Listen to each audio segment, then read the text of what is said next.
So at the bottom, there are the schizophrenics that you really don't think you can do much for.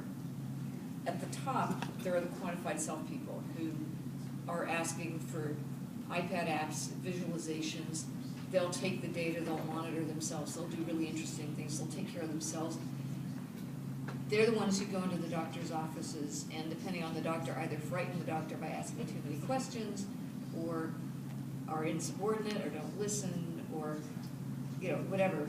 And in the middle, then there's this population of people who actually need a doctor to tell them to do what they know they should do already. And so it's not really a question, but I think the doctors of the future kind of have to deal with both of these. They need to still be the paternal doc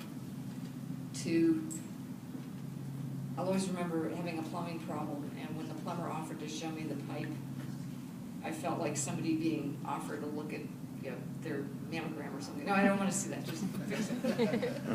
Versus, yeah.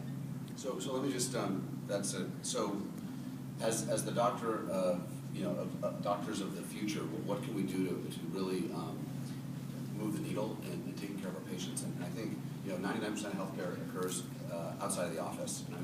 So one of the technologies that my innovation by irritation, the thing that I'm kind of developing, is really in an ICD-9 and a CPT code is when you give somebody those two codes, you basically start a movie that they're in that they've never seen before. And a good movie is the guy gets the girl, and a good movie for them, the good outcome is that they have no complications, no business, and they get fine. But what does the movie look like? They don't see you again. And so the doctor, I've seen the movie 1,000 times, and so how do I write the movie to engage the patient? So basically, we've set up this thing called Health Loop, and basically the premise is that I turn the movie on when they leave, and I tell them, if the prescriptions, check your email, and they get an email with a question, because I know Act 1, Scene 1, Act 1, Scene 2, I know what I want to know and when. They then answer questions back to me, which go through the algorithm that let me know how my population management. So I take care of an individual, and I know how my population is doing at any moment in time. I also know that everyone's getting anxious about the palpitations post pacemaker replacement on day 7, so I'm going to tell them on day 5, hey, if you're having some palpitations, that's normal. So I'm going to try to preload where the anxiety is in the system. And then the movie runs, and they're connected with me. And then I have this platform to do research and to engage the patients. And I think that the future is really going to be, it's got to be the doctor and the patient going back to the trust and taking that and levering that up.